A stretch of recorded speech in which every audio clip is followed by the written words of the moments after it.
Hello everyone, कैसे हैं आप? आपका आपके YouTube channel Digvijay commerce classes पर एक बार फिर से स्वागत है।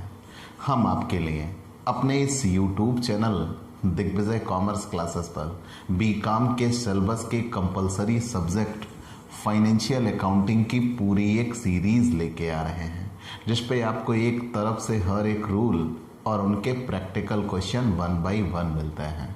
आप हमसे जुड़कर अपने कॉमर्स की पढ़ाई एक प्रॉपर वे में पूरी कर सकते हैं। जैसी पढ़ाई आप पाना चाहते हैं, यहाँ बिल्कुल वैसी ही पढ़ाई आपको अवेलेबल कराई जाती है। हम आपके लिए वो क्लासरूम पढ़ाई या ऑफलाइन पढ़ाई की ज़रूरत को समझते हैं, इसीलिए हमने वही अंदाज समेटे हुए ये क्लासेस आपके लिए तैयार की हैं। आप अपने घर बैठे अपनी एग्ज़ाम प्रिपरेशन अपनी शर्तों पर कर सकते हैं, तो देर किस बात की। अगर आप बीकॉम या एमकॉम के स्टूडेंट हैं और अपने किसी भी सब्जेक्ट की स्पेशल कोचिंग क्लासेस पाना चाहते हैं, तो हमारे इस YouTube channel Digvijay commerce classes से जुड़िए। आप अपनी पढ़ाई अपनी शर्तों पर अपने घर बैठे अपनी इच्छा अनुसार पूरी कर सकते हैं। प्यारे दोस्तों, आप हमसे पेड क्लास भी ले सकते हैं। पेड क्लास पाने के लिए आप हमारे व्हाट्सएप नंबर पर व्हाट्सएप करिए, मैसेज करिए, आपको पेड क्लास की पूरी जानकारी दे दी जाएगी, जिसमें आप बहुत थोड़े से शुल्क का भुगतान करके हमसे एक रेगुलर क्लास पाते हैं। पीडीएफ मिलेगा, डाउट सेशन रखा जाएगा, क्वेश्चन पेपर सॉल्व कराए जाएंगे। तो ये सब कुछ पाने के लिए आप हमसे पेड क्लास ले सकते हैं।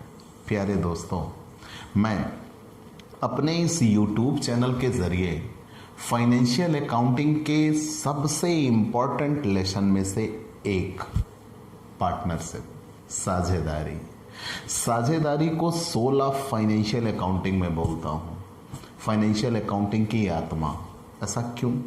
क्योंकि जितने में अन्य सारे लेसन हैं, उसका एक हिस्सा, मतलब अगर आप किताब को 3 भागों में बांट दीजिए तो एक हिस्से में अकेले साझेदारी आती है। और साझेदारी में 2 लेसन बहुत ही इम्पोर्टेंट होते हैं। एक तो साझेदार का प्रवेश और दूसरा साझेदार का अवकाश ग्रहण। ये दोनों हिस्से हमने क्लियर कर दिए हैं। हमने साझेदार का प्रवेश भी आपको टोटली पूरी तरह से क्लियर कर दिया है और साझेदार का अवकाश ग्रहण भी।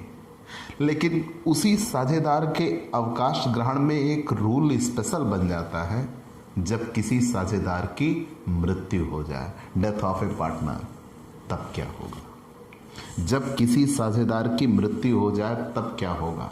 तो ध्यान रहे, अगर किसी साझेदार की मृत्यु होती है तो स्वतः ही उसका साझेदारी से अवकाश ग्रहण हो जाता है।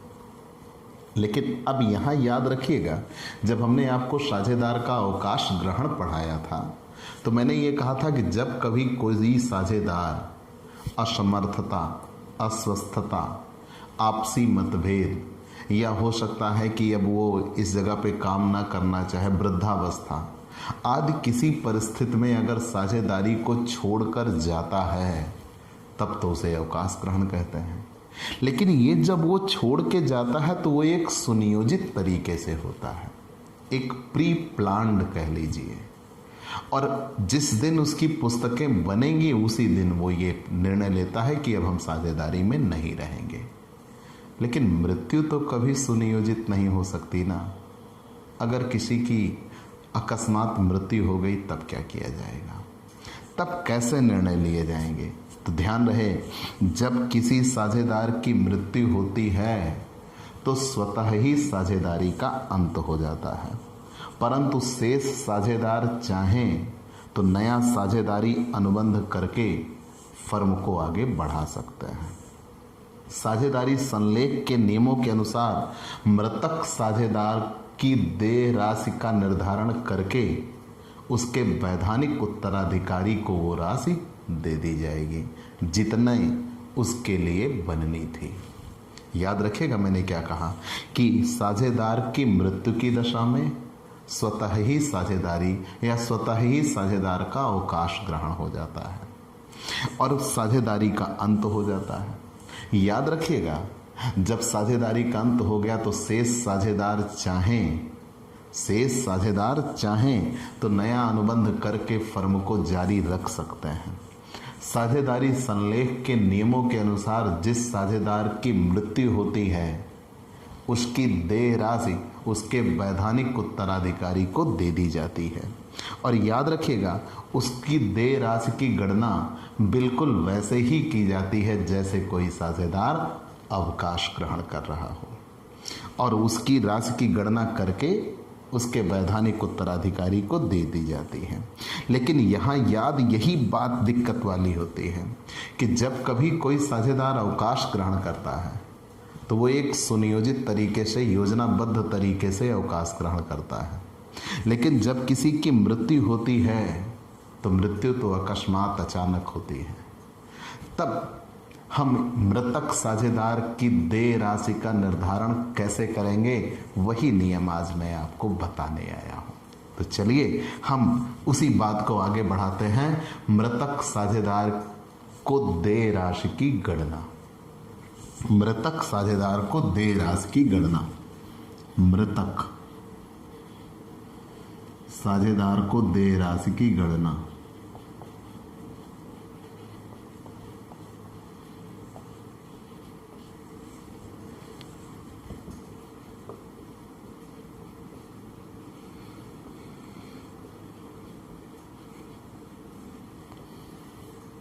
मृतक साझेदार को देय राशि की गणना।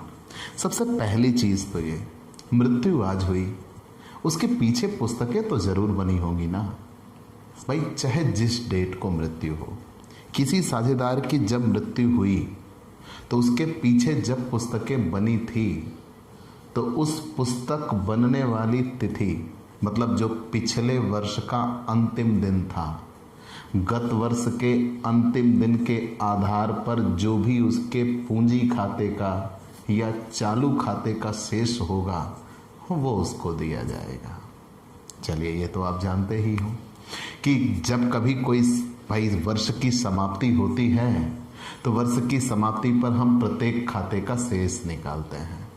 तो पूंजी खाते का या चालू खाते का जो भी शेष हुआ होगा वो शेष निकाला जाएगा, और शेष निकाल के वो सीधा ट्रांसफर कर दिया जाएगा। मतलब उतना तो उसको मिलना ही है, प्लस जिस दिन साझेदार की मृत्यु हुई उस दिन तक का, पिछले वर्ष की समाप्ति हो गई। अब पिछले वर्ष की समाप्ति के बाद जो प्रत्येक वर्ष का क्लोजिंग उसके अगले वर्ष का ओपनिंग बन जाता है। तो जिस डेट पे पिछले वर्ष की समाप्ति हुई, जस्ट उसकी अगली डेट नए वर्ष की शुरुआत। अब नए वर्ष की शुरुआत से जिस दिन उसकी मृत्यु हुई है उस दिन तक का अगर उसका कोई वेतन है, साझेदार का कोई वेतन है, कोई कमीशन है, कोई आहरण है, कोई ब्याज है, तो हमें उसका भी लेखा करना होगा, क्योंकि ये भी उसे मिलना या उसको देना होगा। और जिस दिन कोई साझेदार अवकाश ग्रहण करता है, अगर कोई अवितरित लाभ या हानि होती है तो वो उसमें हिस्सा पाता है। तो यहाँ मृतक साझेदार को भी एक अवकाश ग्रहण प्राप्त साझेदार जैसा ही ट्रीट करना है। तो यहाँ भी हमें अवितरित लाभ या हानि का बंटवारा करना होगा, और इसी के साथ साथ फर्म की ख्याति में वो हिस्सा भी पाएगा, और उसके चले जाने से जितने साझेदारों को लाभ पहुंचेगा वो उसकी ख्याति का हिस्सा उसको चुकाएंगे। और सबसे बड़ी बात, जब कभी कोई साझेदार अवकाश ग्रहण करता है तो संपत्तियों और दायित्वों का पुनर्मूल्यांकन करते हैं। तो यहाँ भी जिस दिन साझेदार की मृत्यु होगी उस दिन संपत्तियों और दायित्वों का पुनर्मूल्यांकन होगा, और अगर पुनर्मूल्यांकन के परिणाम स्वरूप लाभ हुआ तो सभी साझेदार आपस में बांट लेंगे, हानि हुई तो सभी साझेदार आपस में बांट लेंगे। मतलब ये मैंने आपसे ये कहा कि मृतक साझेदार को देय राशि की गणना, जिस साझेदार की मृत्यु हुई है उस साझेदार को क्या मिलेगा वो हम निकालेंगे कैसे। तो सबसे पहले जिस डेट पे डेथ हुई उस डेट के पीछे जब बुक प्रिपेयर हुई थी, पुस्तकें बनाई गई थी, तो उस अंतिम दिन के आधार पर जो भी पूंजी खाते का या चालू खाते का शेष रहा होगा वो, प्लस जिस दिन साझेदार की मृत्यु हुई नए वर्ष की शुरुआत से लेकर जिस दिन साझेदार की मृत्यु हुई उस दिन तक का वेतन, कमीशन, कोई भी आहरण या कोई ब्याज है तो हम उसका लेखा करेंगे। जब कभी किसी साझेदार की मृत्यु होती है तो मृत्यु वाले दिन अगर कोई मृत्यु वाले दिन तक अवितरित लाभ या हानि होता है तो उसे भी सभी साझेदार आपस में बांट लेते हैं। जो मृतक साझेदार है उसे उसकी ख्याति का हिस्सा मिलना चाहिए और उस मृतक साझेदार के बाद जो शेष साझेदार होंगे उनको जितना लाभ पहुंचेगा उसी अनुपात में उसको वो हिस्सा चुकाएंगे, लाभ प्राप्ति अनुपात में। और जिस दिन साझेदार की मृत्यु होगी उस दिन हम संपत्तियों और दायित्वों का पुनर्मूल्यांकन करते हैं और पुनर्मूल्यांकन के परिणाम स्वरूप अगर लाभ या हानि होती है तो उसे भी सभी साझेदार आपस में बांट लेते हैं। अब मेन बात यहाँ आई कि जैसे वर्ष के अंत पे आप बात करते हो तो वर्ष के अंत पे लाभ या हानि का निर्धारण करना तो आसान होता है क्योंकि पुस्तकें वहाँ बनी होती हैं। अब मान लीजिए वर्ष का अंत हुआ था और उसके बाद 2 या 3 महीने बाद साझेदार की मृत्यु हो रही है तो पुस्तकें तो बनी नहीं हैं और जब वर्ष की शुरुआत हुई व्यापार तो चल ही रहा है तो लाभ तो उस समय तक भी हो सकता है।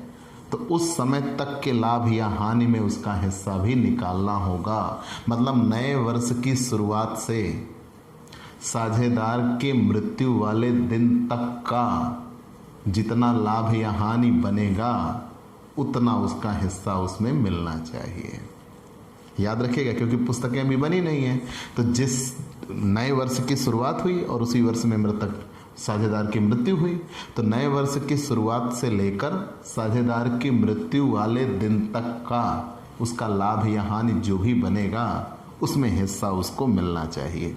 और अगर संयुक्त जीवन बीमा पॉलिसी है तो उसकी राशि में भी उसका हिस्सा मिल जाना चाहिए। ये सारी चीज़ें हम उसके लिए निकालेंगे। लेकिन याद रखिएगा मैंने आपको एक बात कही है, जिस किसी भी कार्य से साझेदार की पूंजी बढ़े हम पूंजी क्रेडिट करते जाएंगे और जिसकी वजह से पूंजी घटे उसे हम डेबिट कर देते हैं। और मैंने आपसे ये कहा था कि आप जितनी दूर तक इस चीज को ले जा पाइए उतनी दूर तक लेके चले जाइएगा, आपका कोई नुकसान नहीं होगा। मतलब अगर साझेदार की पूंजी बढ़ रही है तो क्रेडिट कर दीजिए और अगर साझेदार की पूंजी घट रही है तो डेबिट कर दीजिए। क्लियर? तो अभी तक आपने ये कहा कि ये सारी चीजें साझेदार को मिलेंगी, लेकिन आपने ये नहीं कहा ना कि क्रेडिट होंगी या डेबिट। हम बताते हैं, अगर किसी साझेदार को हानियों में हिस्सा मिलता है तो उसकी हानियों में हिस्से की वजह से उसकी पूंजी डेबिट होगी, घटेगी। दूसरा, अगर संपत्तिवाद दायित्व का पुनर्मूल्यांकन किया गया और उसके परिणाम स्वरूप घाटा आया तो उस घाटे से भी उसकी पूंजी कम होगी, डेबिट होगी। अगर उसने कोई ख्याति, विद्यमान ख्याति रही हो, ध्यान दीजिएगा 2 ख्याति होती हैं, एक ख्याति जो पुस्तकों में पहले ही दिखाई गई होती है उसे हम हानियों का समूह मानते हैं और उसमें भी उसको देना होता है और उसकी पूंजी उससे कम होती है। और अगर साझेदार ने कोई आहरण किया हो, ध्यान दीजिएगा जब व्यवसाय का मालिक अपने निजी खर्चों के लिए व्यवसाय से कुछ निकाले, अगर वो रुपया निकालता है तो उसे नकद आहरण कहते हैं, अगर वो माल निकालता है तो उसे माल का आहरण कहते हैं।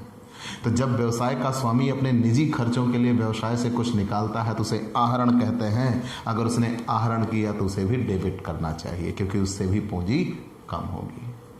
आगे बढ़ जाते हैं, और अगर आहरण पर ब्याज तथा मृत्यु तक की हानियों में उसका हिस्सा है तो ये सारी चीज़ें भी उसके लिए हानि होंगी और डेबिट होगी। क्लियर? चलिए मान लिया।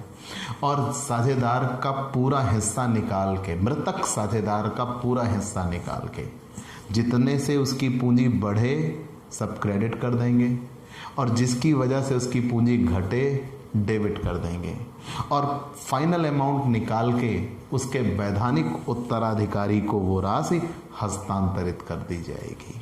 चलिए, ये सब चीज़ें तो स्पष्ट हो गई, लेकिन यहाँ सिर्फ एक समस्या अटकी पड़ी है। आपने ये कहा कि जब किसी साझेदार की मृत्यु होगी तो उस दिन संपत्ति और दायित्व का पुनर्मूल्यांकन करेंगे। उस दिन तक जो भी लाभ या हानि है अवितरित है उसको बांट लेंगे। उस दिन जो भी मान लीजिए उसके पास ख्याति बनेगी वो अपना ख्याति में हिस्सा ले लेगा। ये सारी बातें स्पष्ट है। जीवन बीमा पॉलिसी जो है वो भी पा जाएगा। लेकिन याद रहे जो संयुक्त जीवन बीमा पॉलिसी होती है मृतक साझेदार को फिर पूरी पॉलिसी की मैच्योरिटी राशि मिलती है। कारण कि डेथ क्लेम फिर उसका मिलता है और डेथ क्लेम होने की वजह से फिर पॉलिसी का पूरा पैसा मिलता है। याद रखिएगा मृतक साझेदार के लिए। शेष साझेदारों को तो जीवन समर्पण मूल्य ही मिलेगा, लेकिन जो मृतक साझेदार होगा उसका पूरा पैसा बनेगा। ये बहुत बड़ा नियम है, यहाँ किसी को भी फंसाया जा सकता है। तो लेकिन सबसे बड़ी समस्या केवल एक चीज की है कि जिस डेट पे खाता बना था, मतलब नए वर्ष की शुरुआत हम कह रहे हैं, क्योंकि पिछले वर्ष के अंतिम दिन पुस्तकें बनाई गई थी। जो प्रत्येक वर्ष का क्लोजिंग होता है वही अगले वर्ष का ओपनिंग होता है। तो जिस दिन नए वर्ष की शुरुआत हुई उस दिन से लेकर जिस दिन साझेदार की मृत्यु हो रही है उस दिन तक के लाभ का निर्धारण कैसे करेंगे? तो मृत्यु तक या मृत्यु की तिथि तक लाभ के हिस्से की गणना। तो चलिए पहले हम इसे मिटा देते हैं, फिर नए रूल की तरफ बढ़ चलते हैं।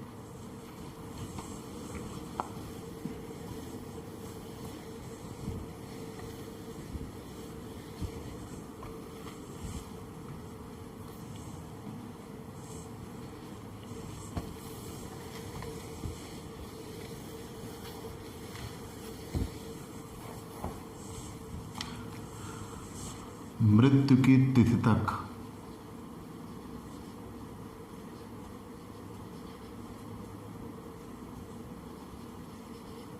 मृत्यु की तिथि तक लाभ के हिस्से की गणना। लाभ के हिस्से की गणना।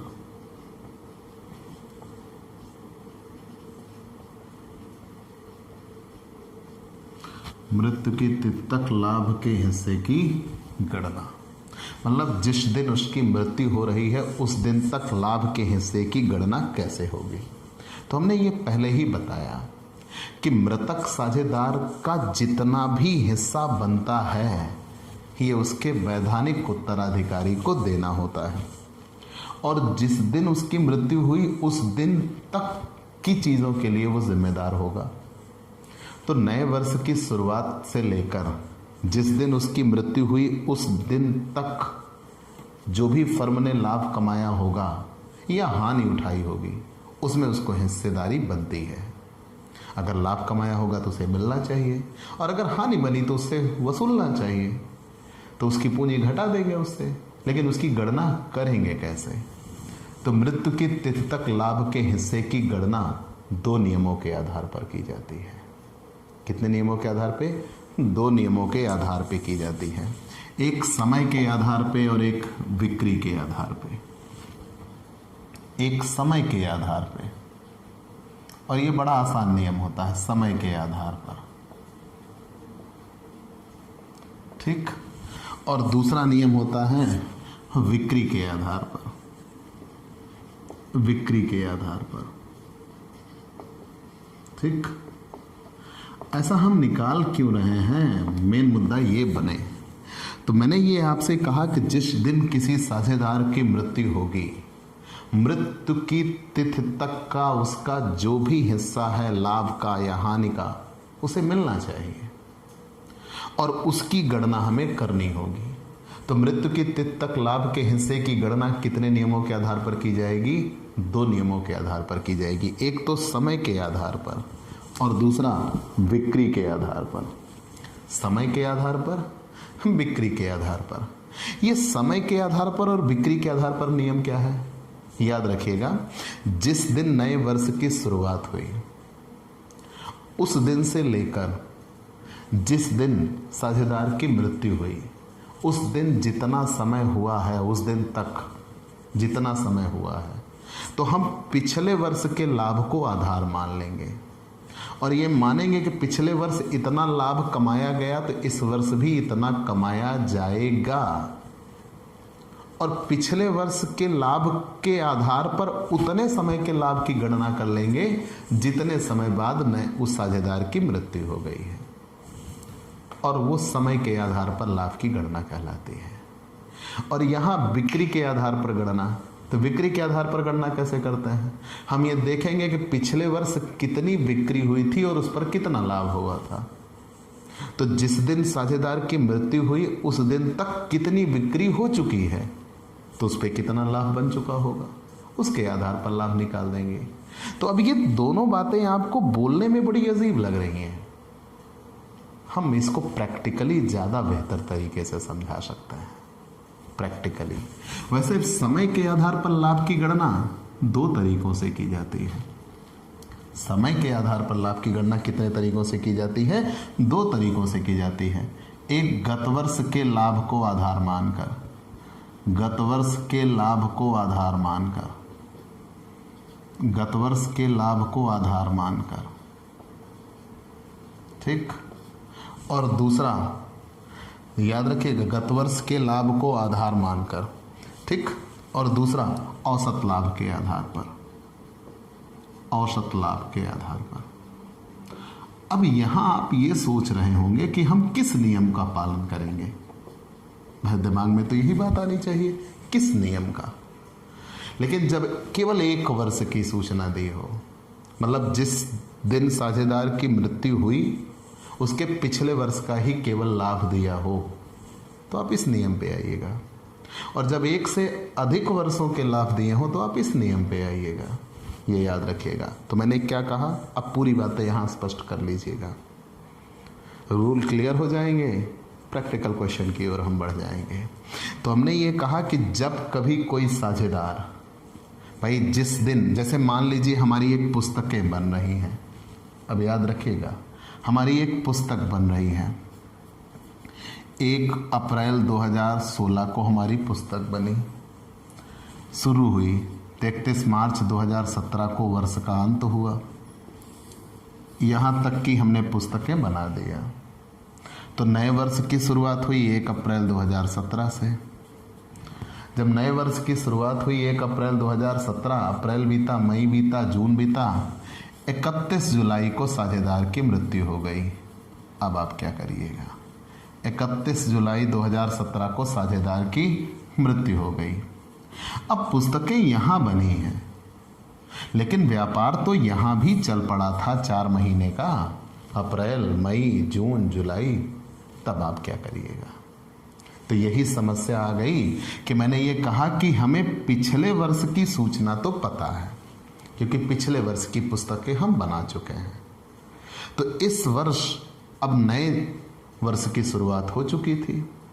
नए वर्ष में कुछ दिन या कुछ महीने बाद साझेदार की मृत्यु हो गई, तो उस दिन तक के लाभ की गणना हमें करनी है। तो सबसे पहली चीज हम ये देखेंगे किस आधार पे हम गणना करेंगे, समय के आधार पर। और ये बहुत आसान तरीका होता है। कैसे? इसमें मान लीजिए केवल 1 वर्ष का लाभ दिया हो, और वो भी पिछले वर्ष का। मतलब जिस वर्ष में, अब याद रखिएगा रूल मैं बोल रहा हूं, जिस वर्ष साझेदार की मृत्यु होती है, जिस वर्ष साझेदार की मृत्यु होती है, उस वर्ष के ठीक पिछले वर्ष में साझेदारी फर्म ने जितना कमाया होता है, हम ये मान लेते हैं कि साझेदारी फर्म वही इतना लाभ इस वर्ष में भी कमाती। याद रखिएगा मैंने क्या कहा, जिस दिन साझेदार की मृत्यु हुई उस दिन के पिछले वर्ष में साझेदारी फर्म ने जितना कमाया है या जितना कमाया था, हम मान लेंगे कि साझेदारी फर्म इस वर्ष में भी उतना कमाती, और एक निश्चित रूप से या बराबर तरीके से कमाती, उसमें कोई भी उतार चढ़ाव ना होता। तो अब साझेदार की अगर मृत्यु हो गई तो जब साझेदार की मृत्यु हो गई तो जिस दिन मृत्यु हुई उस दिन तक का लाभ उसका निकाल दिया जाएगा उसी आधार पे। जैसे यहां आपकी किताब में एक बात कही गई है, तो मैंने यहां पे एकदम क्लियर कट आपको नियम क्या कहा कि जिस दिन साझेदार की मृत्यु होगी उस दिन के पिछले वर्ष में जितना साझेदारी फर्म ने कमाया था, हम ये मान लेंगे कि साझेदारी फर्म इस पूरे वर्ष में भी उतना कमाती, लेकिन अब ये वर्ष पूरा नहीं हुआ, तो जब तक साझेदार की मृत्यु हो गई जिस दिन तक, उस दिन तक के लाभ की हम उसी आधार पे गणना कर लेंगे। ठीक है, जैसे मान लीजिए इस पूरे साल में साझेदारी फर्म ने 12,000 रुपये कमाया था, तो 12 महीने में 12,000 कमाया था। ठीक, तो इस साल 4 महीने में साझेदारी फर्म ने कितना कमाया होगा? तो जब 12 महीने में 12,000 कमाया, तो 12,000 कमाया 12 महीने में, तो 4 महीने में कितना कमाया होगा? एग्जैक्टली 4,000। सिंपल, ऐसे ही निकाल लिया जाएगा। ठीक, और उसमें से मृतक साझेदार का हिस्सा अलग कर देंगे, ये याद रखिएगा। दूसरी बात, यहां औसत लाभ के आधार पर कैसे? तो औसत लाभ के आधार पर नियम ये बनता है कि एक से ज्यादा वर्षों के लाभ की सूचना दी होगी। जैसे ये कहा गया कि जिस दिन साझेदार की मृत्यु हुई उसके पिछले 3 वर्षों के लाभ, 1 वर्ष का लाभ 12,000, 1 वर्ष का लाभ 30,000, 1 वर्ष का लाभ 18,000। तब आप क्या करिएगा? तो जब 1 से अधिक वर्षों के लाभ दिए हैं तो तत्काल आप क्या निकालिएगा? एवरेज निकालिएगा। तो यहां जब एवरेज निकालिएगा तो 18,000 प्लस 30,000 प्लस 12,000 और डिवाइडेड बाई 3, तो 60,000 भागे 3 मतलब 20,000 रुपये औसत लाभ आया। तो हम ये मानेंगे कि साझेदारी फर्म औसतन 20,000 रुपये लाभ कमा रही है, क्योंकि एक साल 18,000 कमा रही है, एक साल 30,000 कमा रही है, एक साल 12,000 कमा रही है। तो हम ये मान लेंगे कि साझेदारी फर्म ने औसतन कितने रुपए लाभ कमाया? 20,000 रुपये लाभ कमाया, क्योंकि 1 से अधिक वर्षों की सूचना दी गई है। तो याद रखिएगा, जब 1 से अधिक वर्षों की सूचना दी गई हो तो हम क्या निकालते हैं? औसत निकालते हैं। तो हम ये मानेंगे कि साझेदारी फर्म औसतन 20,000 रुपये लाभ कमाती साल भर में। तब यहाँ हम गणना कैसे करेंगे? तो 20,000 रुपये लाभ कमाती साल भर में 12 महीने में, तो 4 महीने बाद साझेदार की मृत्यु हुई तो कितना कमाया? ठीक, हम अलग कर देंगे 5,000 रुपये या जो भी निकल के आए। ठीक है ना, 4 3 12, 20,000 में 3 से काट देंगे तो कितना निकल के आएगा? 6,600, जो भी निकल के आए 6,667। ठीक है, ऐसा वैल्यूएट किया जाता है। तो आइए हम यहाँ एक प्रैक्टिकल क्वेश्चन या उदाहरण के माध्यम से आपको समझाने का प्रयास करते हैं। मैंने आपको ये समझा दिया, इससे ज़्यादा आपको जानना नहीं है। यहाँ पे भी वैसे ही इन्होंने एक उदाहरण को मान के समझाया हुआ है। तो बस जैसे मैंने आपको समझा दिया वैसा ही इन्होंने भी समझाया हुआ है, लेकिन थोड़ा सा बेहतर, क्योंकि अभी हमने सिर्फ उस साझेदारी फर्म का लाभ निकाला है, मृतक साझेदार का हिस्सा नहीं निकाला। तो आइए हम मृतक साझेदार के हिस्से की भी गणना कर देते हैं, आपके लिए और बेहतर हो जाता है। मृतक साझेदार के हिस्से की गणना, ठीक है। तो देखिएगा, हम पहले इस रूल का बताते हैं फिर इस रूल का बताते हैं। तो यहाँ दिया हुआ है ए, बी और सी की एक साझेदारी फर्म में सी की 31 मार्च 1999 को मृत्यु हो जाती है। कह रहे हैं 3 साझेदार थे, ए, बी, सी की एक साझेदारी फर्म है जिसमें सी की 31 मार्च 99 को मृत्यु हो रही है। 31 मार्च 99 को सी की मृत्यु हो रही है, ठीक है, याद रखिएगा। और इनका लाभ हानि अनुपात था 2:2:1, 2:2:4:1:5, 2/5 ए के लिए, 2/5 बी के लिए और 1/5 सी के लिए। पूरा क्वेश्चन क्या बन रहा है? ए, बी और सी की एक साझेदारी फर्म जिसमें सी की मृत्यु 31 मार्च 1999 को हो जाती है और इनका लाभ हानि अनुपात क्रमशः 2:2:1 हुआ करता था। 31 दिसंबर 98 पिछले साल 31 दिसंबर 98 को समाप्त होने वाले वर्ष का लाभ 31 दिसंबर 98 को समाप्त होने वाले वर्ष का लाभ 36,000 रुपये था। तो सी का लाभ क्या होगा?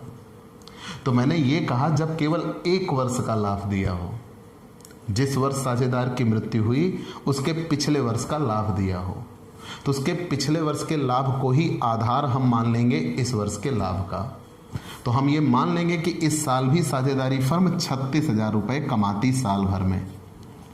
जब 36,000 रुपये कमाती साल भर में 12 महीने में, याद रखिएगा 12 महीने में, तो साझेदार की मृत्यु कब हुई? 31 मार्च 99। अगर दिन दिया हो तो, अब यहाँ तो महीने दिए हैं, तो दिन दिया हो तो बट्टे 365, जितने दिन बाद मृत्यु हो उससे गुणा कर लेंगे। दिन का निकालना हो तब, महीने का निकालना हो तो बट्टे 12, जितने महीने बाद मृत्यु हुई है उसका।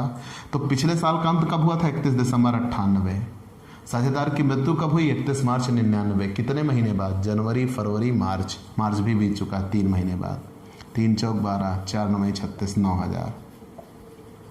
मतलब जिस दिन साझेदार की मृत्यु हुई उस दिन तक साझेदारी फर्म ने कितना कमा लिया होगा?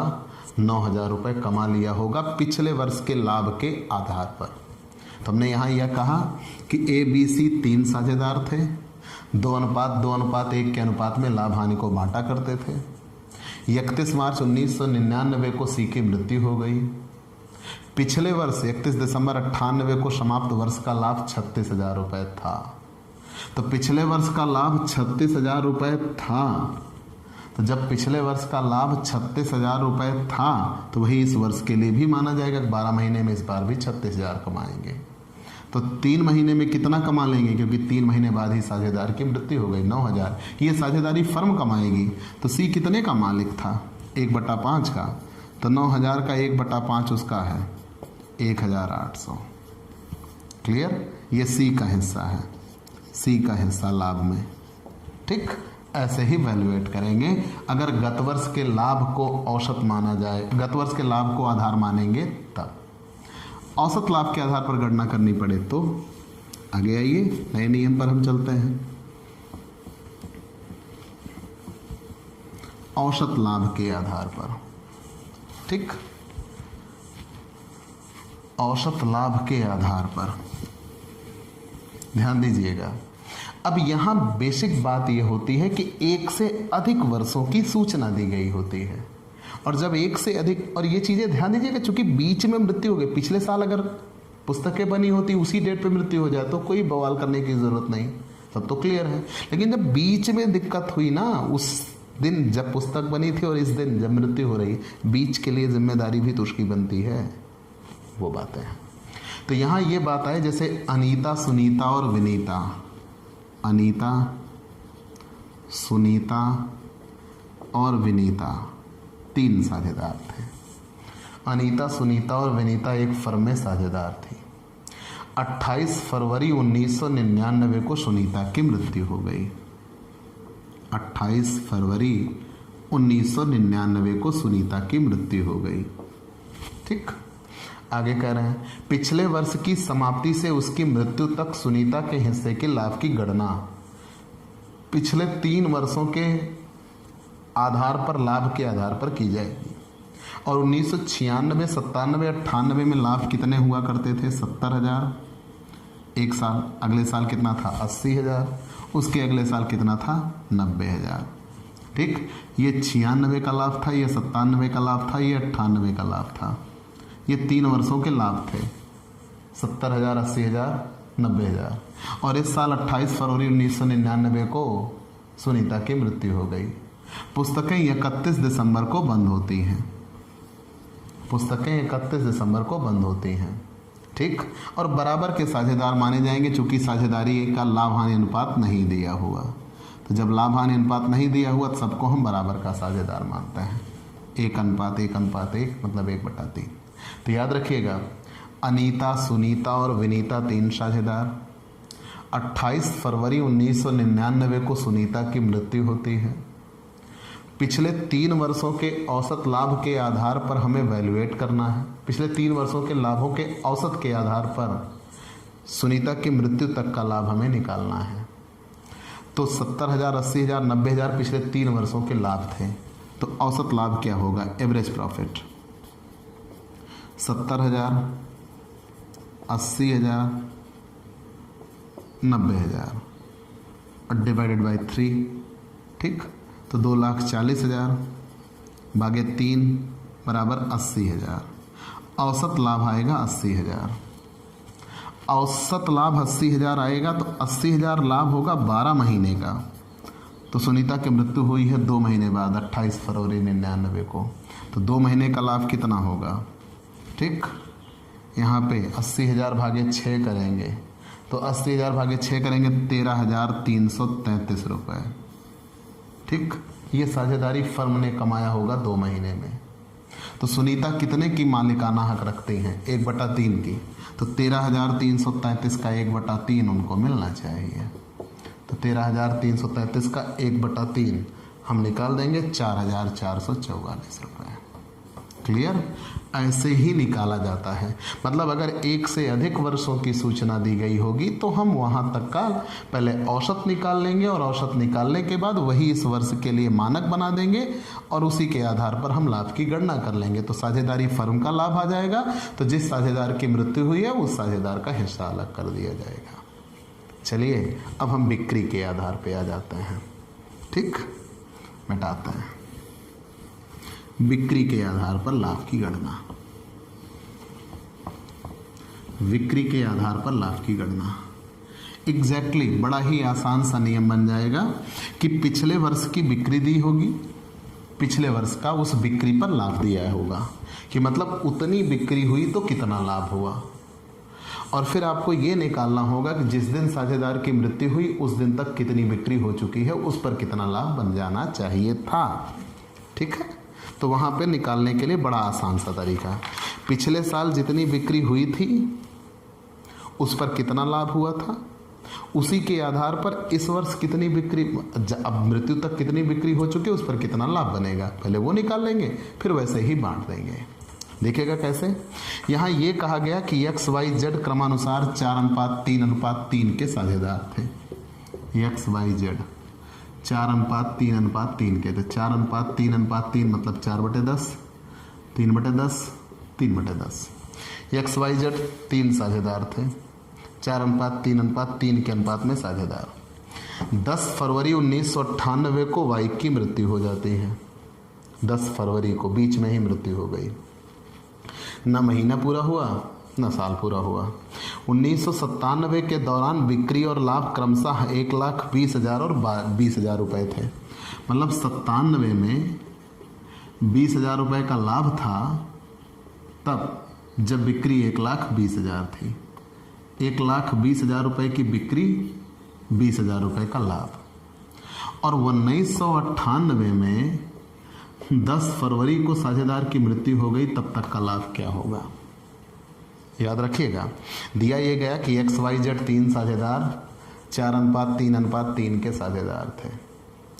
10 फरवरी 98 को वाई की मृत्यु हो जाती है, वाई की मृत्यु हो जाती है।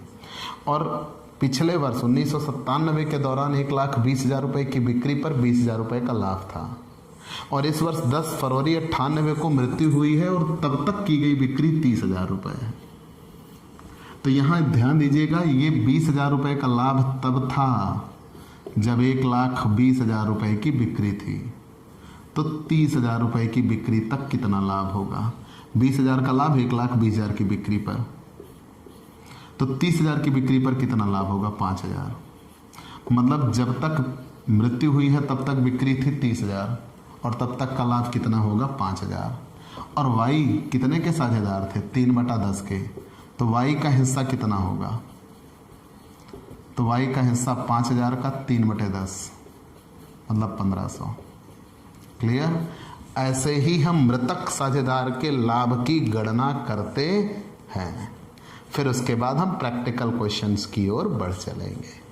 आप ये निकालना सीख लीजिएगा, कहीं कोई दिक्कत आपको नहीं आएगी। ठीक है, तो प्यारे दोस्तों अब हम इसके बाद प्रैक्टिकल क्वेश्चन की ओर बढ़ चलेंगे। आपको ये क्लास कैसी लगी हमें ज़रूर बताइएगा। आपके लाइक और कमेंट का इंतज़ार रहेगा। आप हमसे पेड क्लास भी ले सकते हैं और पेड क्लास पाने के लिए आप हमारे व्हाट्सएप नंबर पर व्हाट्सएप करिए, मैसेज करिए, आपको पेड क्लास की पूरी जानकारी दे दी जाएगी, जिसमें आप बहुत थोड़े से शुल्क का भुगतान करके हमसे एक रेगुलर क्लास पाते हैं। PDF मिलेगा, डाउट सेशन रखा जाएगा, क्वेश्चन पेपर सॉल्व कराए जाएंगे। तो ये सब कुछ पाने के लिए आप हमसे पेड क्लास ले सकते हैं। और अगर आप हमसे नए जुड़ रहे हैं तो सबसे पहले हमारे इस YouTube channel Digvijay commerce classes को सब्सक्राइब करिए, शेयर करिए, बेल आइकन दबाइए ताकि आपको हमारे लेटेस्ट वीडियोज़ के अपडेट मिल सकें। तो आज की क्लास में इतना ही, अगले दिन फिर से मुलाकात होगी। चलते हैं दोस्तों, बाय बाय दोस्तों।